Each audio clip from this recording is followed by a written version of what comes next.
And in 1965, I became whole-timer. I became the Anamargacharya. And then, only after 4 years, in 1959, Baba sent me to Philippines. I was only 22 years old. And 69, 70, 71, I was alone, In Philippines, I was there for 3 years. I initiated more than 3,000 people. People queuing for initiation. And then I started missing Baba. And when I was doing my dhyan, I used to say, Baba, you either come or you call me. Baba, you come or call me. Then I was in Manila, but I went to Davao, another city in the south. So I went to Davao to do prachar. Then came the Amavasya. I had to do my Kapalik. I had apparatus, but I forgot the apparatus in Manila. So I sent a telegram. Please send my apparatus. So they sent the apparatus by courier. So I got it. Then I went and did my Kapalik sadhana. And then when I came back, I opened the bag and I saw there were some things there. And there was a telegram. Telegram says, reach Ranchi. That time camp headquarters was Ranchi. Reach Ranchi immediately. So I said, Baba, listen to me. He's there. Only a omnipotent, omniscient, omnipotent personality can hear what I am telling him mentally. So it is clear who is he. He is really the Supreme Consciousness, the Nirgun Brahma. Now he has come to this planet and he is called Tarak Brahma. So I was so happy, And then I went to Ranchi. And then Baba called me for personal contact. And in personal contact, he told me many things. But he gave me one instruction. He said, I have assigned 2 dadas to go to 2 different sectors. And it is your duty to take them and bring them to their sector. I was shocked, I said, how it is possible? I have no money. But I said, if Baba has said it, he will do it. So I brought it with me to Delhi. And we went to a travel agency.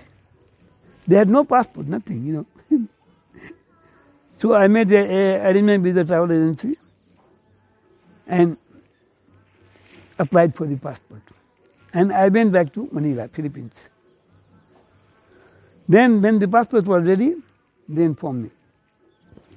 So I sent them the ticket. Those days you can send PTA, not online, PTA. So I sent the ticket for both dadas. And they came to the Manila. One was posted in as SS of Hong Kong sector. And another was posted as a SS of Sydney sector, Australia.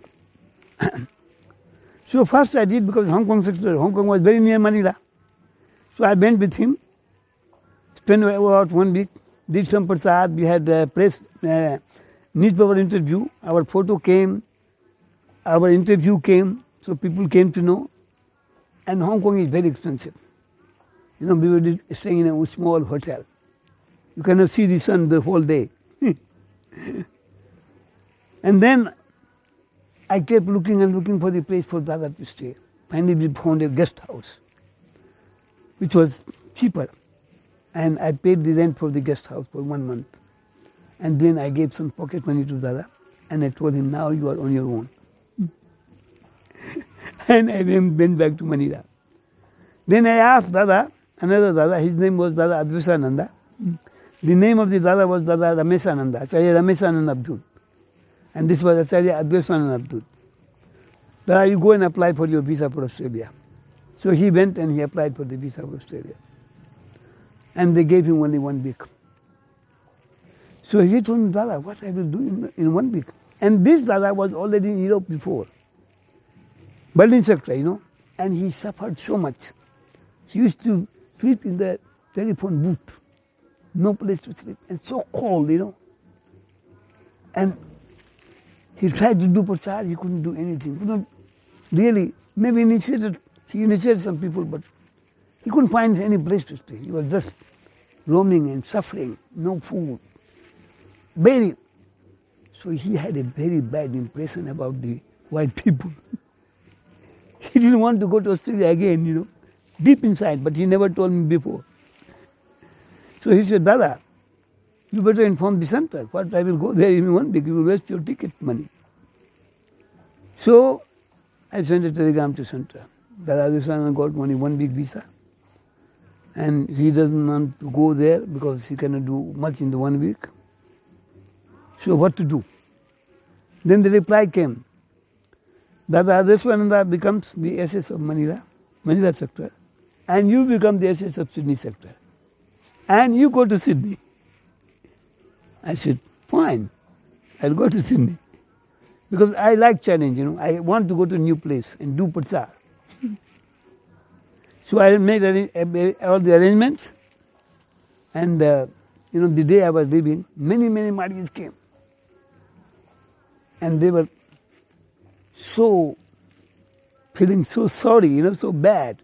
Some of them were crying, Dada, don't go. And they did collection, And altogether, they gave me about $600. So I had my return ticket plus $600, and I arrived in Melbourne. I went to YMCA. Because that I found out in Manila that they have cheap accommodation. So I went to YMCA and I paid for the 2 days, and then I arrived in the morning. All night I was in the flight, I couldn't sleep. So I took my bath, I did my sadhana, and then didn't sleep. I got up, I was very hungry. So I went to nearby store to buy something. And then I realized I didn't have enough money.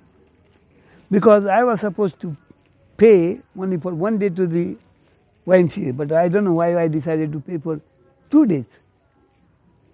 And it was weekend. And those days, Australian dollar were higher than the US dollar. And you cannot change the US dollar. They will not accept US dollar in the stores, in the market. So I said, okay, never mind, I fast. Because I don't know anybody whom I will approach and ask. This was my first day in Melbourne. Second day, again, what to do now? And I had to wait until Monday so that I can go change the money and buy some food. So next day, it was a weekend, Dada. Next day was Saturday. I arrived on Friday, Saturday. So just in front of YMCA, there's a very beautiful botanic garden. And it was autumn time. Very nice flowers, very interesting, very colorful. I said, I'll go to the botanic garden and I will do my meditation there. So between botanic garden and the YMCA, there's a road, main road, called St. Kinda Road. I still remember the name. So I was crossing the road, and from the other side, 2 young people, they were going to the city center.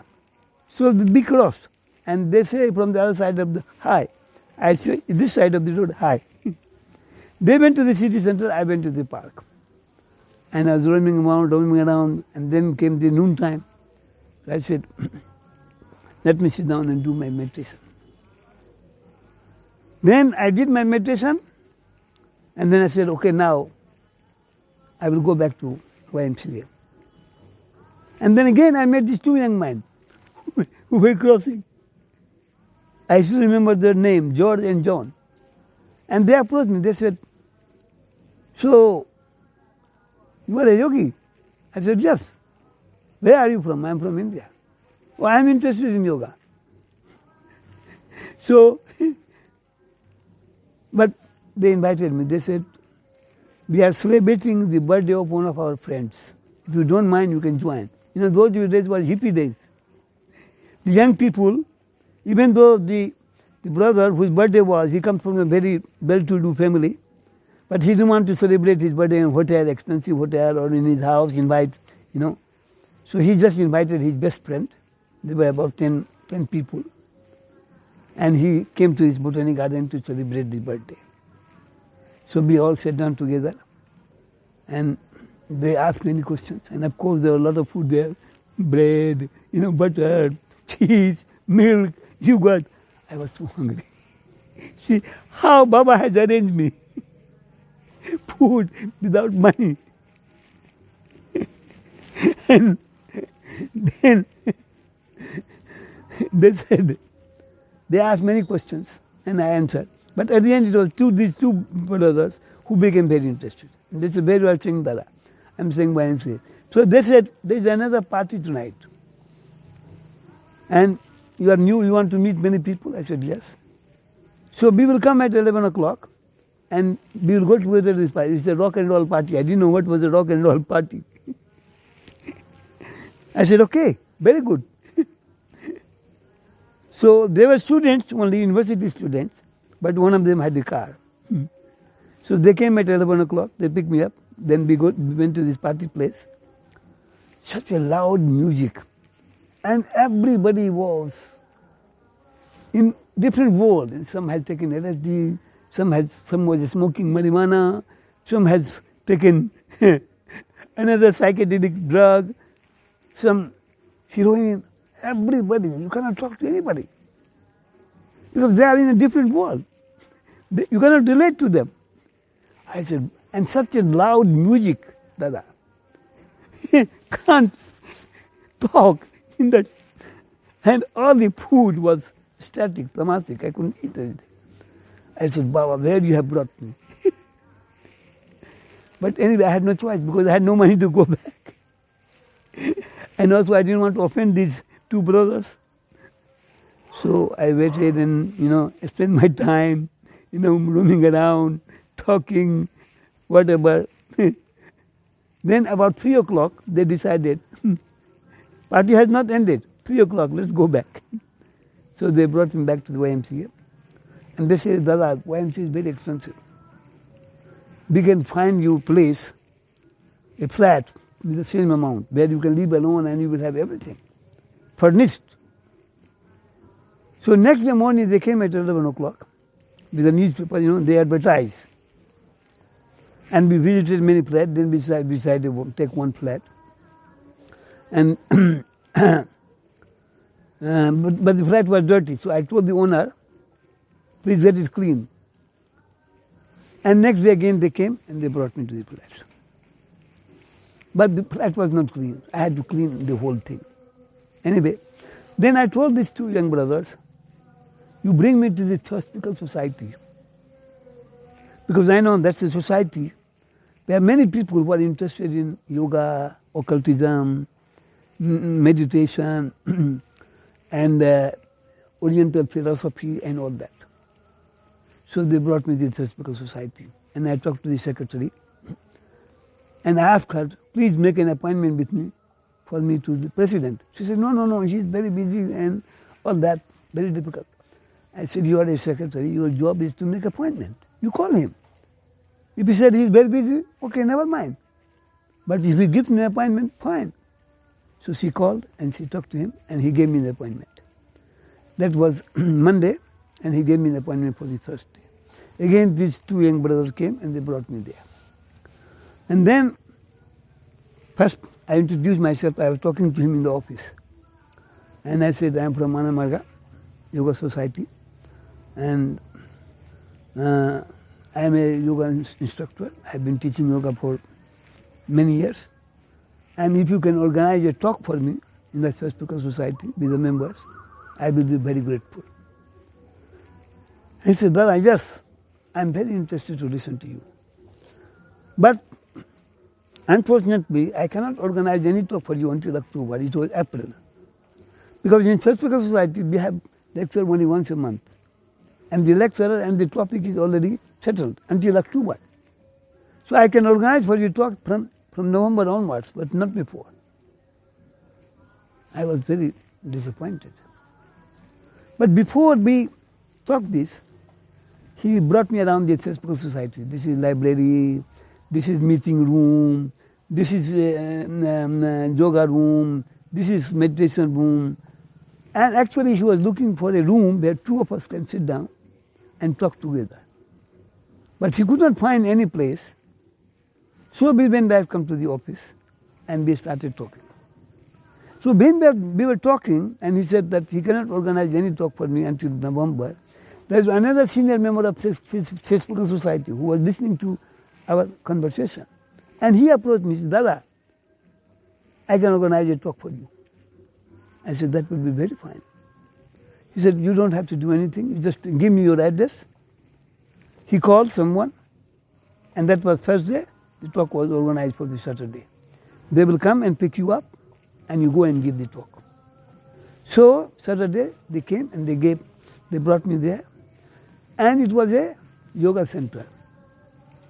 The lady who owned the yoga center, she was a certified yoga teacher, and she is originally from Czechoslovakia. And those days Czechoslovakia was a communist, so yoga was not allowed. That's why she migrated to Australia. So, but she was teaching Hatha Yoga, but she was interested in herself in meditation. So out of her 200 students, she organized a group, about 30 people, and they used to meet twice a month. And that Saturday there was a meeting. So they were also looking for a person to give talk. So they were very happy. And then I gave a talk, and after the talk, so many questions. And they became so impressed that they organized another special talk where they will invite their friends, their relatives, and for me. And then at the end of the talk, I announced, I'm looking for a place to stay because the place I'm staying is not very good. And if you can help me, I will be very happy. Nobody said anything, everybody left. Then when everybody left, the yoga teacher, who was the owner of the place, she knows me, and this is garden, dada, this is living room, this is yoga room, this is guest room, this is kitchen. And at the end she said, if you don't mind, you can stay here for free. And I was so desperate, looking for a place to stay, because I had a very limited amount of money. And I was worried, what will happen when my money is finished? So next day again, these two students, they came and they brought me to her yoga center. And I went with all my luggage there. And then she has already cooked curry and rice, because she was in India, she took the training. And so she has already cooked curry and rice. So all of us sat down and we ate curry and rice. Also her one young boy, only 8 years old, he was also there. He joined us. And then she said, Dada, you are welcome, most welcome. You stay here as long as you want. And then another talk, came, and I gave the lecture. And after that, many people got interested. And her name is still, I remember, Vera Rundas. She became very interested. And she said, Dada, I want to learn meditation. So she was the first person I initiated. Those days, Dada could initiate the sisters, because they were no Devi, And that's how Anna Marga started in Australia. You remember one thing, in that day, Theosophical Society, if the president would have found one room and we sat together and we talked together, the senior member will not listen to our conversation. So how Baba arranged to sit in the office and talk so that he will listen and then he will organize. So everything was planned by Baba. And he did everything. I was just a tool, an instrument, nimit matra. And from then on, so many people came for initiation. We started a unit there in that yoga center. We started regular Dhamchakra. And at the end, after 2 months, she told me that I should have your own center. She helped me to find a place. She put she said, how people will know you? She said, they put me in the arrow pages in the telephone book. I put the name Anamarga Intuitional Science Association, and then Anamarga grew from there in Australia. Namaskar.